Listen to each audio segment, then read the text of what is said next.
Véanla para hacer mi clase. Hay una bella tarde, 9:48, 8 minutos. La bella. He venido poco.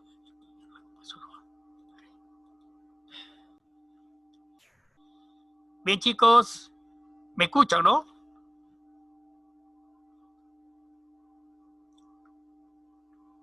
Bien, ¿me están escuchando? ¿Sí? Buenos días, buenos días. Sí, profesor. Ya, Sí, profesor. Perfecto. Bueno. Ya. Este es el cuarto de secundaria, cuarto C, ¿no? Bien, chicos. Están leyendo sus... la clase pasada hablamos sobre ácidos nucleicos, ¿ok? Bien, pasamos a los orales referente, pues, al ácido nucleico. Traten de participar porque todos tienen que tener una nota de oral, chicos, ¿ah? Todos los alumnos, ¿ya? A ver, vamos a ver. Empezamos. Voy a empezar con el alumno, a ver, Atoxa. Atoxa Barrera. Dime, Atoxa Barrera. Atoxa Barrera, ¿me está escuchando, no? Sí, profesor. Ya, dime, Atoxa. Ácidos nucleicos. Dígame usted, los ácidos nucleicos están constituidos por una gran cantidad de unidades, ¿no? Cientos, miles de estas unidades conforman los ácidos nucleicos.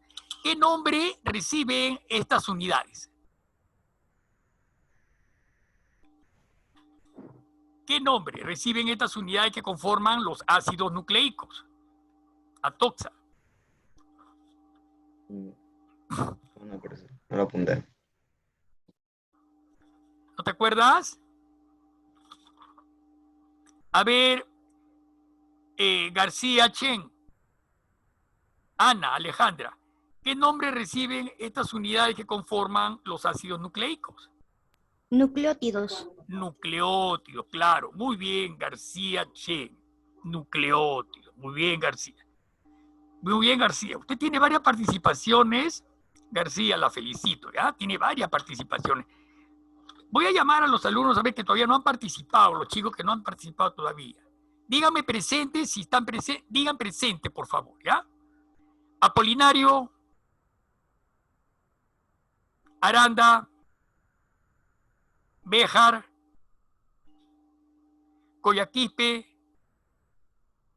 Chacaltana, Cruz, Rodas. Presente.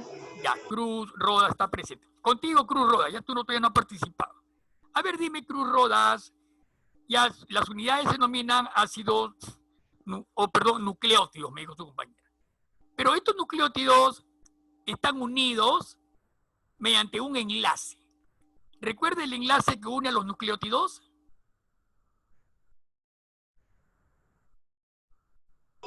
Sí, profesor. ¿Cuál es?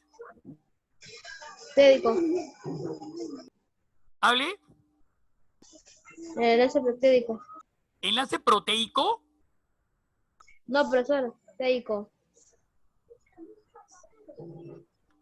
No.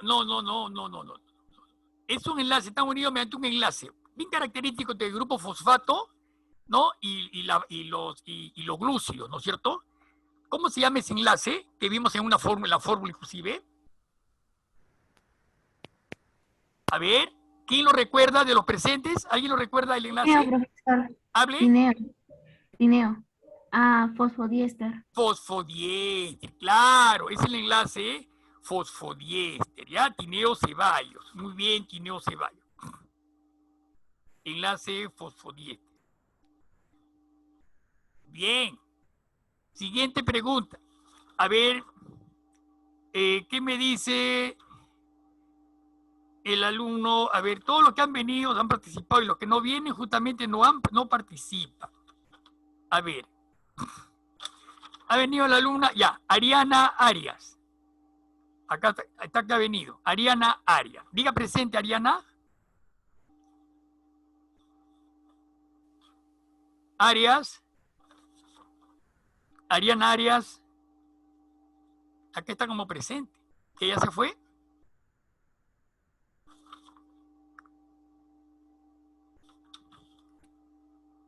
A ver, Tejada Velázquez.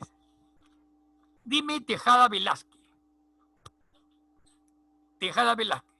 Hablamos sobre las bases nitrogenadas.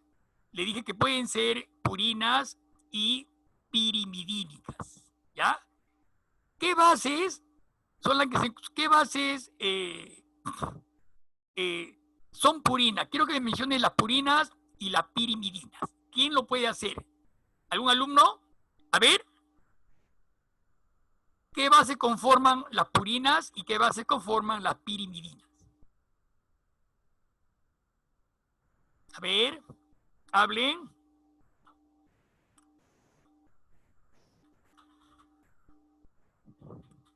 ¿Sí? A ver, ¿qué me dice el alumno Palomino Quispe?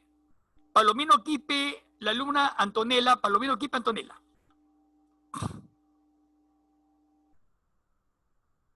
A ver, Palomino.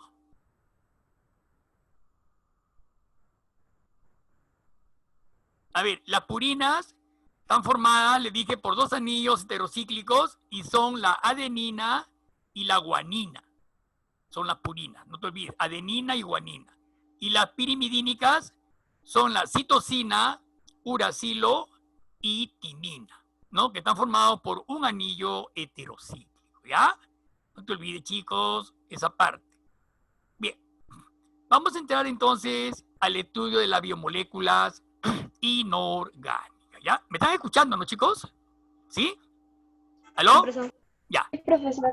Ya, muy bien. Entonces entramos al estudio de las biomoléculas inorgánicas, ¿no? Ya nos hemos encargado de las orgánicas, ¿no? La primerita que fueron los glúcidos o carbohidratos, los lípidos, las proteínas y los ácidos nucleicos, ¿ya? Eso están dentro del grupo de las orgánicas. Y dentro de las inorgánicas encontramos, por ejemplo, el agua, que es una de las más importantes, alumnos, ¿no? Es el agua, por ejemplo. Encontramos algunos ácidos bases, por ejemplo, ¿no? Algunos amortiguadores o tampones buffer que le dicen. Encontramos gran cantidad de sales minerales y encontramos, pues, algunos gases como el oxígeno y el hidróxido de carbono, ¿no? Que también, pues, tienen su participación, lógicamente, en la vida de los seres vivos. ¿Ya, chicos? Bien.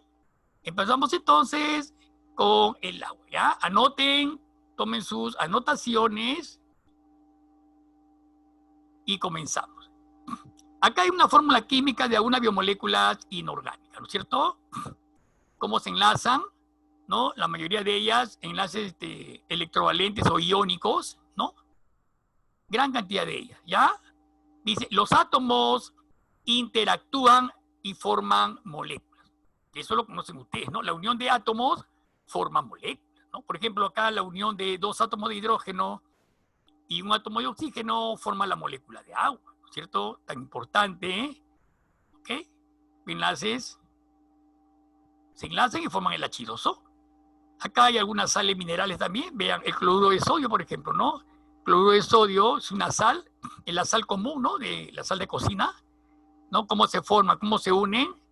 ¿Vean? El cloro es un no metal que en su nivel más externo tiene 7 electrones y el sodio, que tiene 11 electrones y en su nivel más externo tiene 1. Entonces se unen y forman el octeto de 8 electrones y se unen y forman el cloruro de sodio. Miren cómo dos átomos, miren, el sodio, un metal, blanco plateado que es, y el cloro es un gas amarillo verdoso. Miren cómo dos átomos forman una molécula, ¿no? De diferentes propiedades a ambos, ¿no? Que es la sal, alumnos. Y es tan importante en la vida animal, en nosotros, por ejemplo, ¿no es cierto? Entonces, el cloruro de sodio o sal. El oxígeno, el O2, es una molécula de oxígeno, ¿no? Como se unen dos átomos de oxígeno y forman un O2, una molécula. El CO2, que es el dióxido de carbono, también usted lo conoce, ¿ve? Carbono y dos oxígenos, ¿no? CO2. El ácido clorhídrico, ¿no? El HCl, ¿no? Tan importante en el jugo gástrico que lo forma, ¿no? El jugo gástrico del estómago está formado también por HCl. De ahí que el grado, el gran grado de acidez que tenga el estómago, ¿no? Predomina el grado de acidez, ¿no? Ácido clorhídrico, ZKHCl, ¿no? Y el hidróxido de sodio, ¿no? Que también es una sal muy importante, es una base, ¿no? Una base muy importante, bastante alcalina, ¿no? 14 más o menos de alcalinidad de grado tiene el hidróxido, ¿no? Entonces, así como el hidróxido de sodio es bastante alcalino, el ácido clorhídrico es bastante ácido, ¿ya? No olvidemos eso. Esas son biomoléculas inorgánicas, para que ustedes tengan más o menos una vista, ¿no? De algunas de ellas, de la de más importancia en la vida diaria de la persona, ¿ya? Entonces dicen, existen biomoléculas orgánicas, que ya hemos visto, e inorgánicas, ¿no? Las orgánicas, las que hemos visto, como verán ustedes, todas ellas tienen carbono, átomos de carbono, ¿no? Están enlazadas, un enlace covalente, y se unen. Grande cantidad de carbono forman, ¿no? Las proteínas, los carbohidratos, los lípidos, ¿no? Están formados por enlaces covalentes. Todas ellas presentan carbono en su constitución. Y las biomoléculas inorgánicas poseen enlaces iónicos o electrovalentes, ¿no? Por ejemplo, el ácido clorhídrico, ¿no? Posee enlaces electrovalentes o iónico, ¿no? ¿Qué es un ión? A ver, un ión, alumno, es un átomo o un grupo de átomos que tienen carga positiva debido a la pérdida o ganancia de electrones, ¿ya? Cuando pueden ser cationes o aniones. ¿Cuándo decimos que un ión es un catión? A ver, ¿cuándo decimos que un ión es un catión? Es un catión cuando el átomo pierde electrones. Ustedes saben que el número de protones y electrones dentro de un átomo es igual. Si tiene 10 protones en el núcleo, tendrá girando a su alrededor 10 electrones, ¿no es cierto?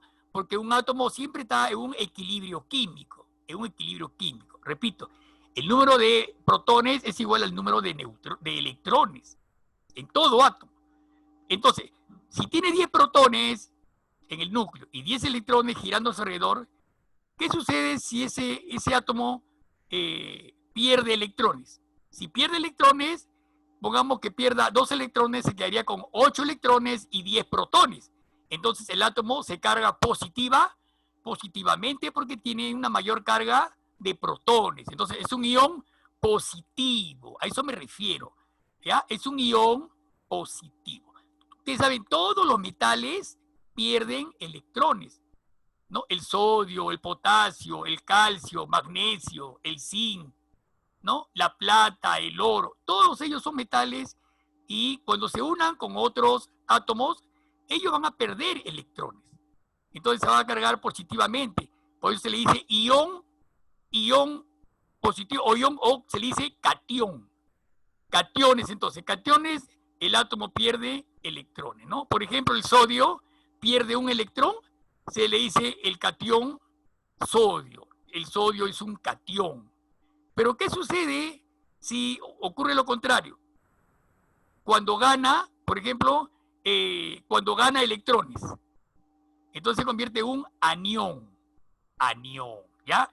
Anión. Cuando el átomo gana electrones, es un anión. Por ejemplo, el cloro, cuando forma el ácido clorhídrico, el cloro gana el electrón del hidrógeno y se unen, entonces el cloro sería un anión porque ganó un electrón. ¿Ok? Un anión. Y el hidrógeno sería un catión porque perdió un protón, una carga positiva. Y ahí se unen, hacen un enlace electrovalente o iónico y forman el HCl.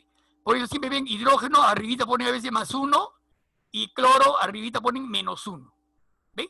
Porque uno ganó y el otro perdió electrones, ¿no? Y ahí forman los ácidos, ¿no? Ácido clorhídrico, ácido bromídrico, ácido yorídrico, una serie de ácidos, ¿no? Ácidos, sales, etcétera, etcétera, etcétera. Esto pertenece a la química inorgánica, que ustedes tienen que saber, están en cuarto de secundaria, ya ustedes tienen que saber esto, alumnos. Ya esto no necesita ni explicación de mi parte. Ya el profesor de química es el que tiene que ponerlos al tanto de todas estas biomoléculas inorgánicas. ¿Ya, chicos?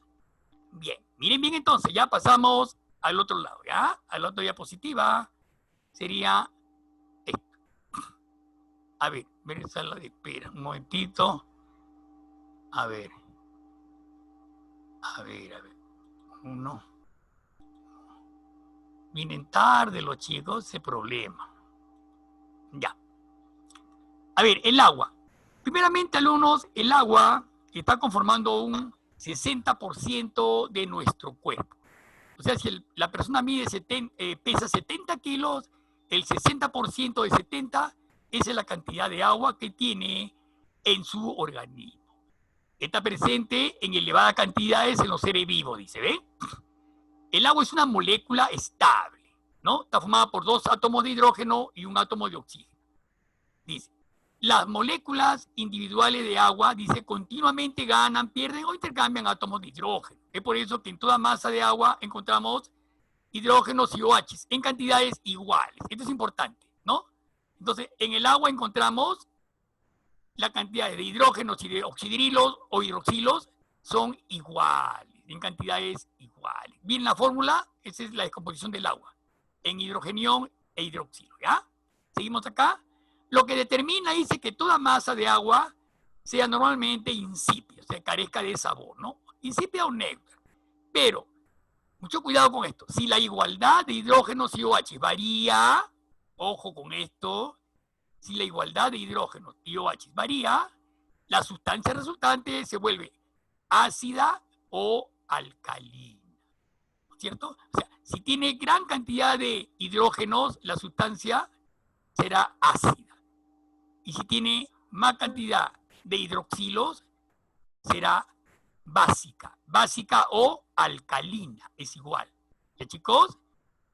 ¿Ya? Miren, el agua entonces se descompone, acá vemos cómo se descompone en su hidrogenión más su radical hidroxilo, ¿no? Los dos forman el H2O, ¿no es cierto? El agua, es la descomposición del agua. Bien, chicos. Bien. Los puentes de hidrógeno, mucho cuidado con esto. El hidrógeno y el oxígeno se unen mediante puentes de hidrógeno, ¿ya? Presentan, dice, interacciones intermoleculares, ¿no? O sea, entre moléculas se van a relacionar, se van a unir mediante puentes de hidrógeno. Dice, producto de ello, el agua presenta las siguientes características, ¿ya? Miren, características del agua. La primera de ellas, alumnos, la primera característica sería entonces el elevado calor específico que presenta el agua, ¿ya? Mucho cuidado con esa característica. ¿Qué nos dicen del elevado poder? Dice, en condiciones normales, 1 kilogramo de agua necesita 1 kilocaloría para que su temperatura aumente 1 grado centígrado. Mucho cuidado, repito nuevamente esta característica, elevado calor específico. En condiciones normales, 1 kilo de agua necesita 1 kilocaloría para que su temperatura aumente 1 grado centígrado. Entonces, alumno, o sea, el elevado poder específico en el agua es de suma importancia, ¿ya? No olvidemos entonces, por cada kilo de agua, el agua se eleva 1 grado centígrado, ¿no es cierto? Mucho cuidado entonces con esa característica, ¿no es cierto? Bien. No olvidemos que este alto calor específico del agua es consecuencia de los puentes de hidrógeno, ¿ya? Los puentes de hidrógeno son un tipo de interacción molecular que se da entre las moléculas de agua y que es tan fuerte que es necesario aportar mucha energía para hacerlas vibrar y que aumente su temperatura. Ustedes verán cómo el agua hierve, por ejemplo, a 100 grados centígrados. A 100 grados centígrados, esos puentes de hidrógeno vibran y el agua va a pasar de líquido a gaseoso, ¿cierto? Eso lo pueden ustedes constatar siempre cuando el agua hierve. Justamente esa es la segunda característica del agua, ¿no? Alto punto de ebullición. Se denomina punto de ebullición al paso del agua del estado líquido a gaseoso, ¿cierto? Dice, a presión normal, el punto de ebullición del agua es de 100 grados centígrados y el de fusión 100 grados centígrados. ¿Ok? Entonces, el elemento de mayor punto de ebullición es el wolframio, con W. Anoten W-O-L, wolframio. Y el de menor punto de ebullición es el helio. ¿Ya? Helio con H, es el helio. Todos sabemos pues que la unidad del punto de ebullición es el grado centígrado, ¿ya? Es el grado centígrado. Entonces, el punto de ebullición del agua es de 100 grados centígrados.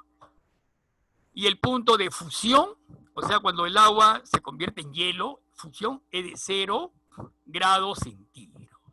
¿Okay? Ahí están sus dos puntos, ¿ya? Punto de ebullición y punto de fusión. Entonces, es un alto punto de ebullición del agua. Vayamos a la tercera característica. A ver, sala de espera. Un momentito. Sala de espera. El chico. A ver. Admitir. Ya. A ver.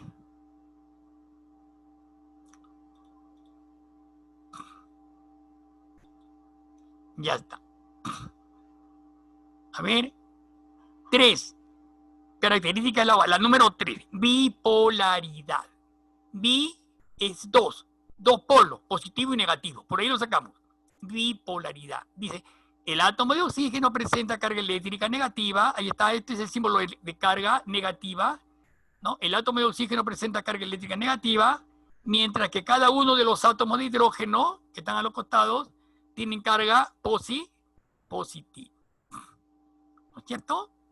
Miren, alumnos, nosotros vemos y sabemos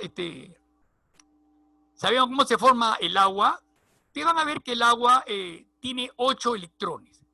Y escúcheme bien, ¿ya? El agua tiene 8, el oxígeno tiene 8 electrones.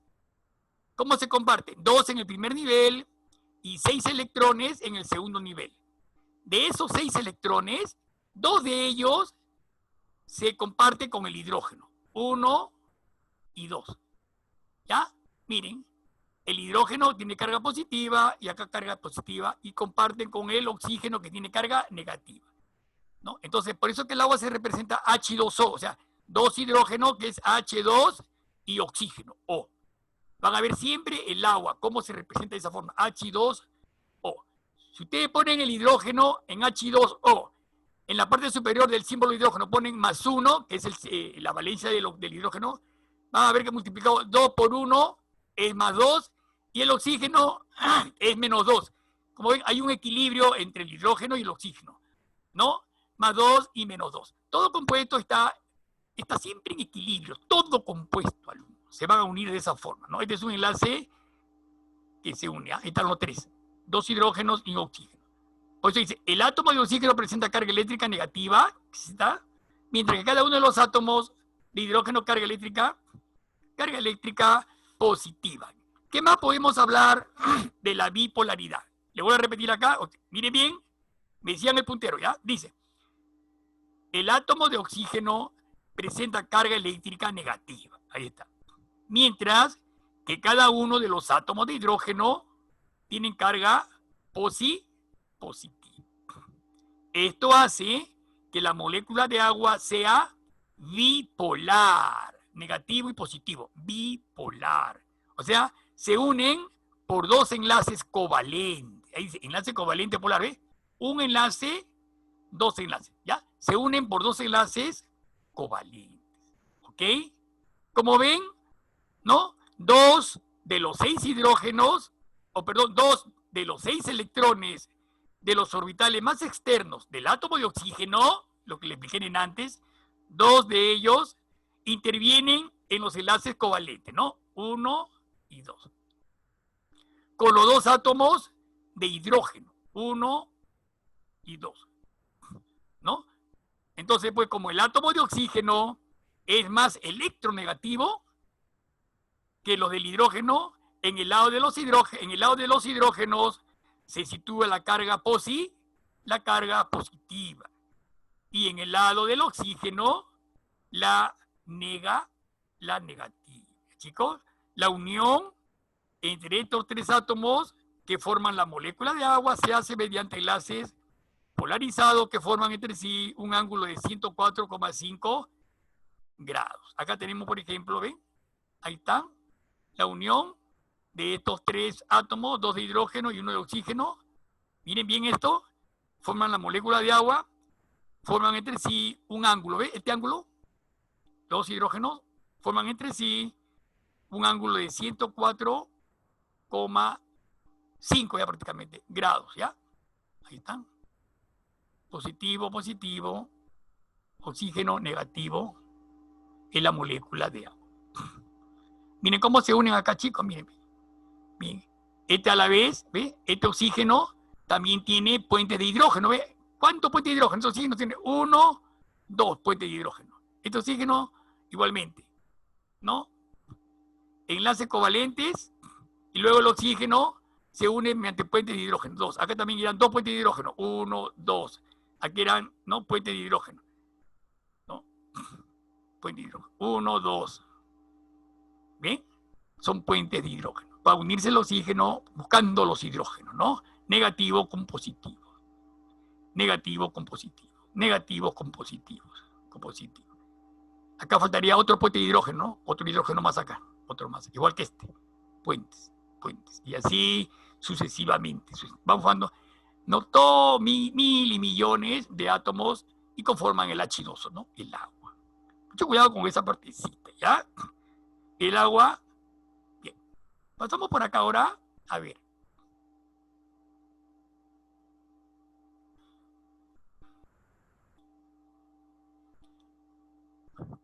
Cuatro. La alta tensión superficial que tiene el agua. Alta tensión superficial. ¿Quieren bien? Alta tensión superficial. Miren, si ustedes se han dado cuenta, cuando ven una laguna, muchas veces, alumnos, una laguna, por ejemplo, han observado de que en la parte superior, en la superficie de la laguna, ¿no? Se forma como una película, ¿no? En la parte superior del agua, esa se le denomina tensión. ¿A qué se debe esa tensión? Justamente por los enlaces, ¿no? Por los enlaces que tiene el agua, ¿no? Los enlaces y los puentes de hidrógeno forman esa película, ¿no? Es más, un insecto se posa sobre esa película y no se hunde, ¿no? Miren, ahí está, miren, ahí está la molécula de agua, miren. ¿Ven? Miren. Dice, las fuerzas unen las moléculas de agua, ¿eh? Unen las moléculas de agua, ¿eh? Dice, en el seno del líquido, cada molécula está rodeada por otras y todas las fuerzas, ¿sí?, se compensan y forman esa tensión, ¿no? Las fuerzas se unen formando, pues, esa tensión superficial. Dice, la interacción, ¿no? La interacción de las partículas en la superficie del agua, ¿no? Está presente como una cama elástica, dice, ¿no? Como una cama elástica. Incluso soporta el peso de un insecto pequeño. A este efecto se le llama, pues, tensión superficial. Ya, olvidemos entonces la interacción de esta parte del agua, de las moléculas de agua, forman esta especie de verdadera, como una cama elástica llamada tensión superficial. Se le llama este efecto, ¿no es cierto? ¿Bien, chicos? Bien. Ahí nos vamos a quedar, chicos, en esta característica, una alta tensión superficial. ¿Ok? Bien. 10 minutitos. 10 minutitos y continuamos, chicos, ¿ya? 10 minutitos. A ver,